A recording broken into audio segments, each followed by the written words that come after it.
Hello everybody. In today's video, I'm going to be giving you the best Shopify business model that you're going to use to run your Shopify business and making sure that you're actually successful the very first time you start a Shopify business. Guys, when I first started, I didn't have the luxury of utilizing Shopify. Shopify is now a better, more advanced tool, at least for some of the stores out there.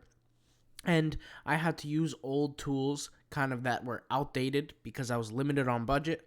And I didn't really know much about the marketing and the internet world out there. It was my first time starting a business about 7 years ago. And I figured, you know what, I could make this work if I just stick to it. And I had to learn things the hard way. But we live in a world now where I'm going to be using a whiteboard where I can show you this new Shopify business model. So make sure you watch the video all the way till the end to learn about how to set up your Shopify business.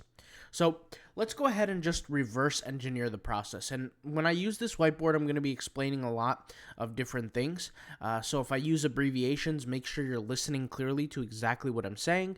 And make sure you're also taking notes for deciding how you want to set up your business. Okay, so in general, I'm going to create a little diagram over here, and let's just call this, I'm going to draw like a little box here, and let's say this box is your business, okay?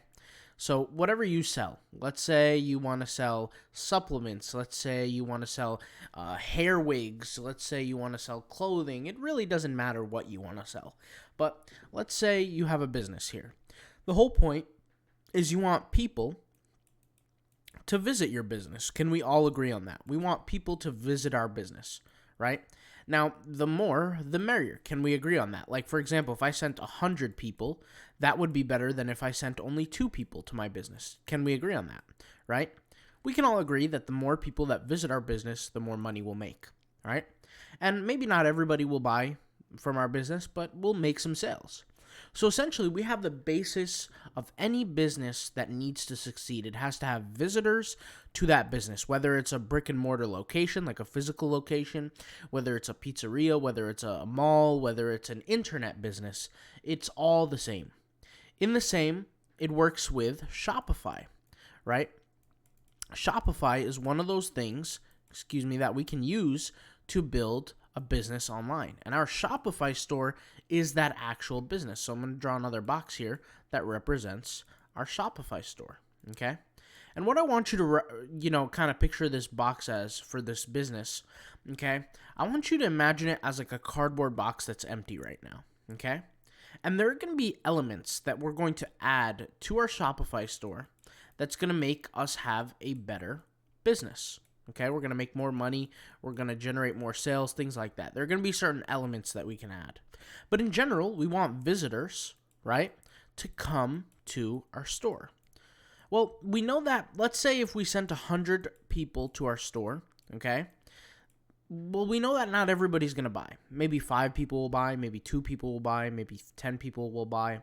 Well, that number out of 100, right, that fraction, whether it's, X, let's call it X for now. Whatever that number is, I'll just write it over here, X over 100, okay? This is what's going to be our conversion rate. So I'll write a little here like a C rate, conversion rate. Now, conversion rates are very important. It's important you to memorize what a conversion rate is and the formula X over 100 because this will tell you how many customers buy your products, right? And so let's say I have a 5% conversion rate. Really what that means is that every time I send 100 people to my store, 5% are going to purchase, okay? That's 5 over 100, right? 5 over 100 is 5% conversion rate. And it's important to know this information because you have to understand that this number can change. That's the one thing that a lot of people don't recognize is that you can change your conversion rate, right? And this is actually something that I learned is the most important thing in my whole entire Shopify journey of actually succeeding, creating a business model for your Shopify business, and actually expecting to succeed for me came from controlling what my conversion rate was, controlling the outcome of the success of my store. Remember, guys, whenever I say conversion rate, I want you to see dollar bills. I want you to picture dollar bills. The higher the conversion rate, the more the dollar bills, okay? Maybe I should actually write it in green, okay? Dollar bills, baby. dollar bills, okay? The higher the conversion rate, the higher the dollar bills. Now, every business needs more dollar bills. We can all agree on that, right? We want to live financially free lives. We want to be successful. We want to make money. Well, part of that is by succeeding with our business, okay? So we want to send people to this box, right? Our store. But we also want to make sure that as many people as possible actually purchase, right? It would make a huge difference. Let's say our average product was $100, okay? If we sent 100 people to our business and 5 people purchased, well, that means we made $500, right? Now, that's not all profit, but let's just say it's $500 in revenue. Well, we can make the same argument if we sent, let's say, 100 people and 60 people purchased. That means we did 60 times 100, which in this case, right, what's the math on that? 60 times 100, somebody let me know. That's $6,000, right? So would you rather make $6,000 off of 100 people? Or would you rather make, first of all, I don't even know what that was, would you rather make $6,000 off of 100 people? Or would you rather make $500 off of 100 people? You'd probably make $6,000, right?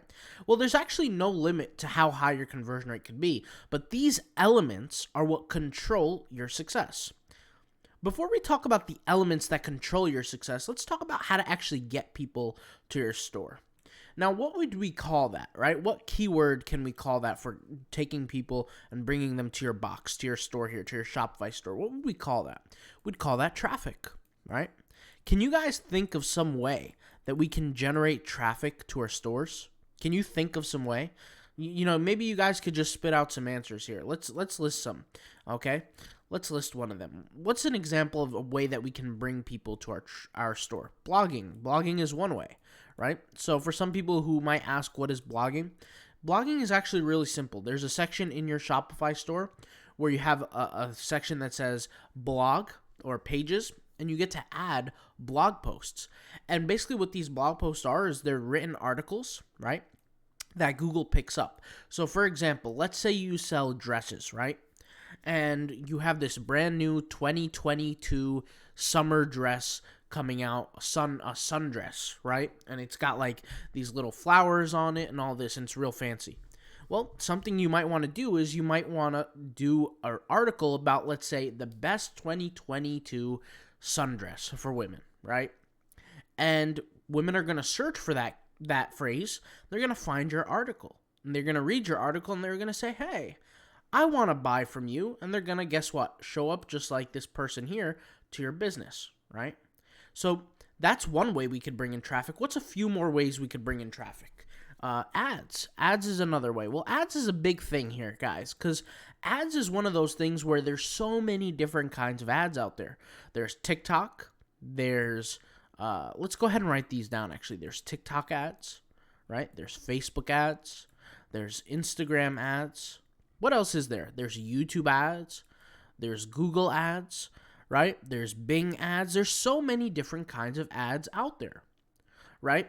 And so with these ads, there's also organic methods, right? So what's organic and what's ads? What's the difference? Organic just simply means that it's on the same platform. However, it's for free. You don't pay for it. So for example, if I go on Instagram and I make 10 posts, I put up those 10 posts, I put up my little hashtags, I put up everything I need to do, and let's say 100 people see those posts. Well, that's organic traffic, right? Because I didn't actually pay for those posts. But what if I went to the ad manager on Instagram and I clicked boost, like I want to boost a post? Well, that's called an ad. So one is referred to as SEO and one is referred to as SEM. In this case, organic is not referred to as SEO, it's just social media, okay?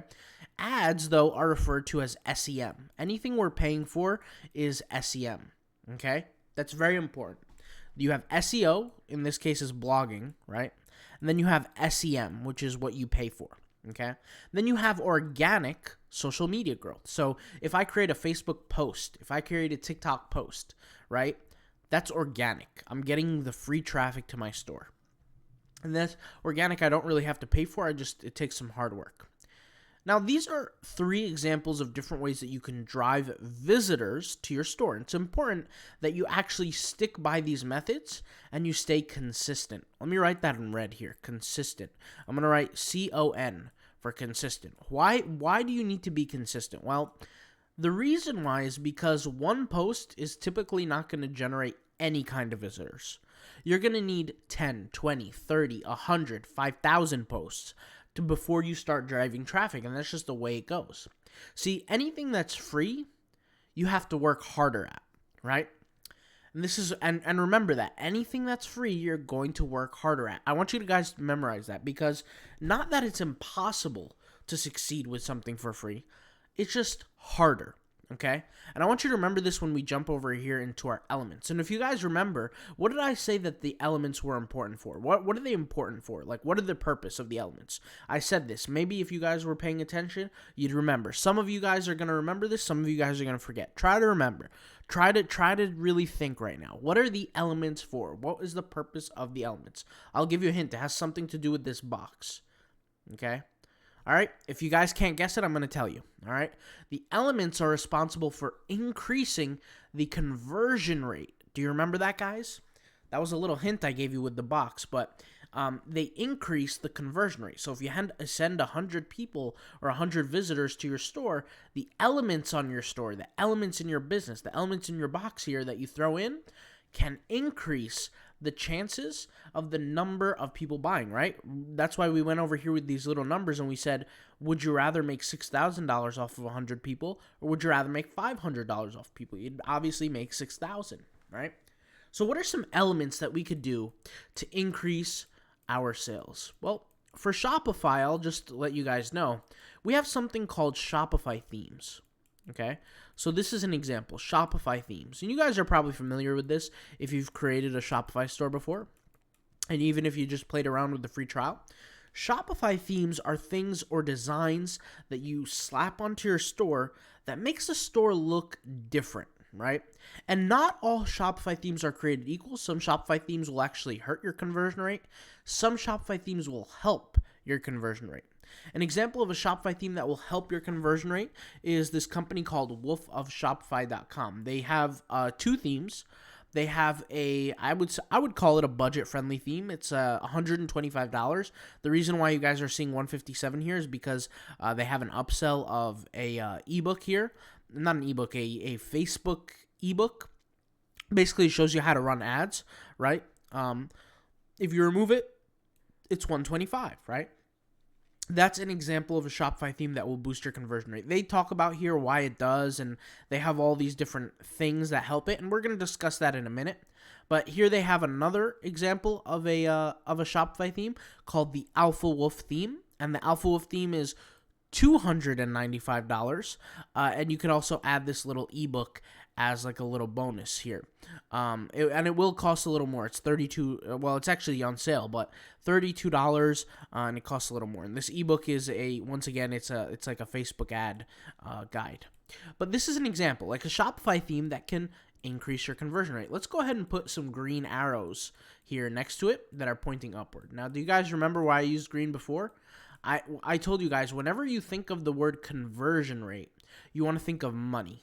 Right? You want to think of numbers. You want to think of income. You want to think of dollar bills. Why is that? Because it's very simple. The higher your conversion rate is, the less money you'll have to pay in ads, and the more money you'll make per customer. Okay? And remember, if you ever forget that, just remember the analogy here with the $6,000 and the $5,000, right? If I send 100 visitors to two different stores, one has a 5% conversion rate, one has a 60% conversion rate, what's the chances of success? Now, let's talk about what the average conversion rate is on Shopify. Let's talk about that. In the world today, okay, in 2021, about to be 2022, the average conversion rate for a successful store, not for a failing store, not for all the stores, but for a successful store, is 1.5%. Can you guys believe that? Now, that means that there's a 1.5% chance that if you send 100 visitors to that average store, that it's going to get a customer. Now, that's kind of sad, actually, because these numbers are extremely, extremely low. Now, we'll talk about why that is in just a few minutes, but you just want to remember that. Now, the average conversion rate on my personal stores are about 9.5%. 9.5%. I'm not a 60% conversion rate guy. I'm about 9.5%. Now, This 9.5% is drastically different than the market today, right? It's a 1.5%. I'm doing almost 10 times more than what the average person is doing on Shopify. Now, does that mean I make more money? And the answer is not necessarily. It just depends how many visitors I drive to my website, okay? Now, with that being said, I'm lucky enough to master my traffic, where my traffic is coming from, to the point where I don't have to worry about 1.5, 9.5, all this, because I know it's going to be high anyway. This is why it's important to control the quality of your traffic. For example, if I take two people and they create two different kinds of ads, one person might do a very good job creating a very good ad. One person might do a mediocre job creating an ad. And so the person who creates a mediocre job is going to have a harder time getting more sales, right? So this is why I make sure I work very hard on my traffic aspect to make sure I can have a high conversion rate. So what's another element to increasing the conversion rate? The traffic is another element, right? The traffic quality. Can we all agree on that, right? Traffic quality. Why is traffic quality a representative of how high your conversion rate can move up? Well, because once again, if it's a bad quality, it simply won't, nobody's going to buy. For example, let's say I sell diapers for seniors, right? Diapers for adults.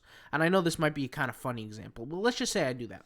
And let's say I drive a bunch of 19-year-olds to the website for traffic visitors. Well, guess what? Nobody's going to purchase. No matter how no matter how attractive my website is, no matter what Shopify theme I use, right? It's not going to convert any sales. Why? Because that 19-year-old just simply doesn't need to buy diapers, right? For adults. But if I send the traffic of maybe adults, we're talking in their 60s, 70s, 80s, 90s, they might end up purchasing. Why? Because there's actually a need for the product. So traffic quality is very, very important when it comes to getting more sales, okay? Shopify themes are also another one. This is why I've recommended before the Alpha Wolf theme. If you guys look through, even the regular Wolf of Shopify theme did a phenomenal job with conversion rates.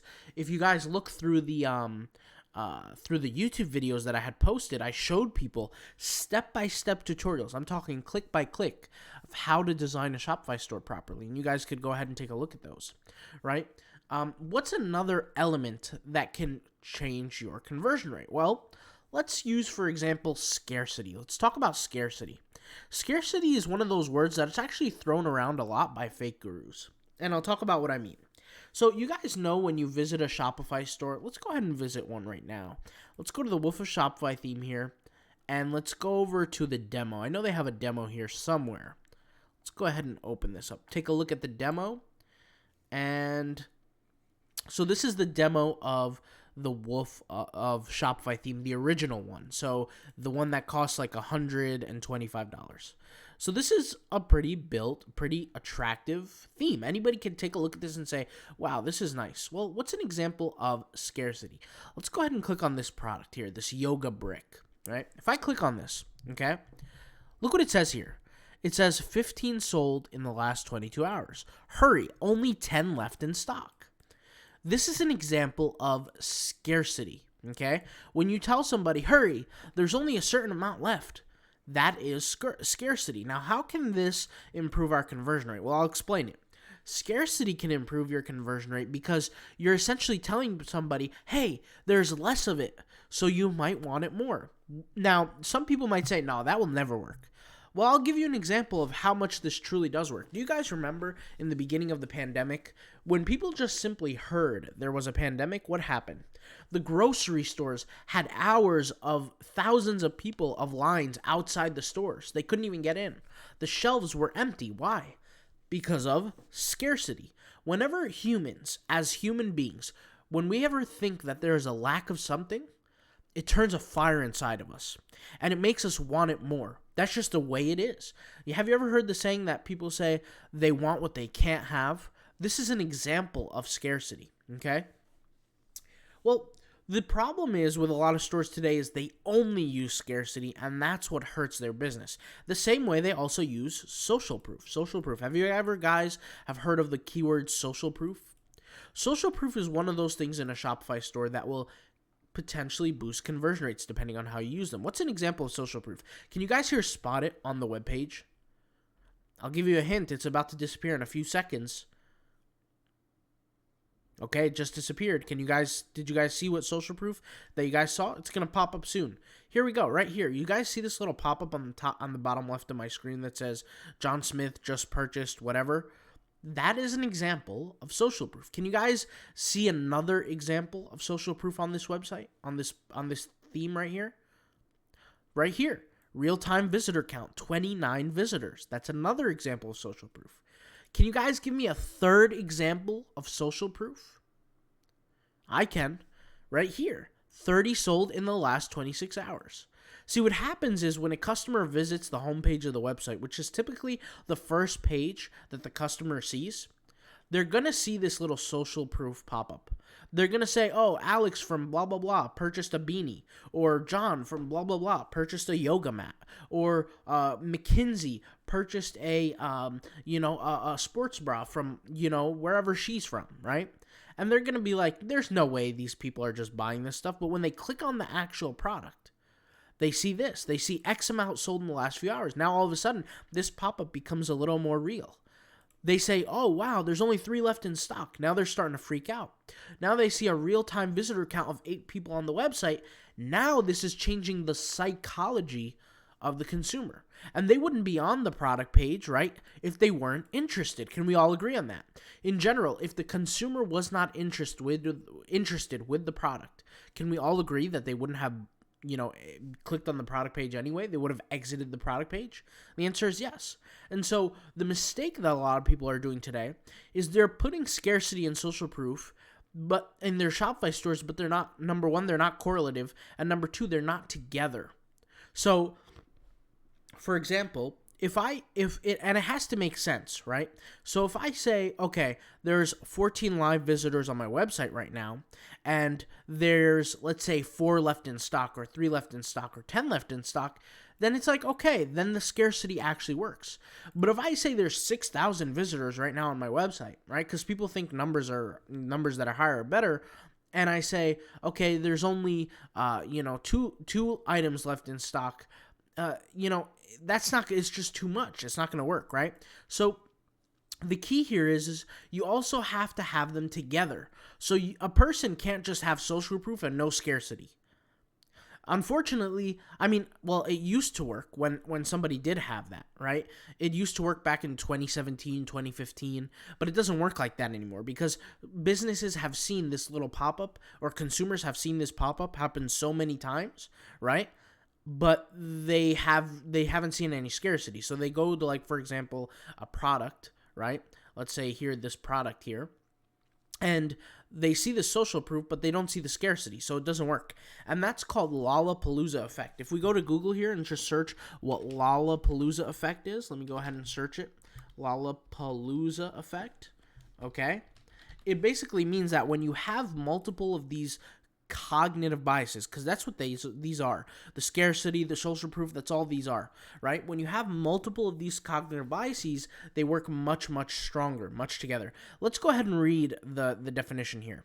Lollapalooza effect, in reference to a situation when multiple factors come together and create a strong tail for a stock to go up. In this case, there's no stock. This is a purchase of a product. So multiple things happen together for a certain outcome, okay, a certain predicted outcome. And our predicted outcome is we want the purchase to happen, right? So essentially, if you're asking for, hey, how do I have a good business model for my business? It really doesn't matter if you're advertising on TikTok, doesn't matter if you're advertising on Facebook, doesn't matter if you're writing blogs, it doesn't matter what your ads look like. What matters is the quality of the traffic and the elements that are on your website. Now, some people might ask me, well, how can I get scarcity or social proof on my Shopify store? Well, an example of that is by getting the right theme. You guys can see here, this is the Wolf of Shopify theme as an example, right? It's got these links, these buttons, everything you could see here, okay? But you don't pay for them, okay? There are other themes out there that don't necessarily include this stuff. Not every theme is created equal. I want you guys to remember that. Also, this pop-up right here, some people might think this is a Shopify app. It's not a Shopify app. This is built in to the Shopify theme. So let's go back to wolfofshopify.com. This is just an example, guys. I'm not telling you guys to buy the theme. I'm just literally giving you a simple example. And the example is that this Shopify theme has those necessary qualities to help you get more customers. Not all themes can do that. So you want to control for your elements and you want to control for your traffic. These are the two variables that can help you succeed. So if your ads are garbage, work on your ads. If your elements are not that good on your Shopify store, work on the elements on the store. How can I make it look more professional? How can I make it look more attractive? How can I add more social proof? How can I add more scarcity? You got to ask yourself these questions. For the people that have been starting and failing on a Shopify store, just ask yourself, where can I get better in these two elements? The traffic and the elements on my store. How can I improve? And if you can improve any one of these or even both, then you will build a successful Shopify store. I tell people, you can save money instead of going with Shopify apps by picking a particular Shopify theme.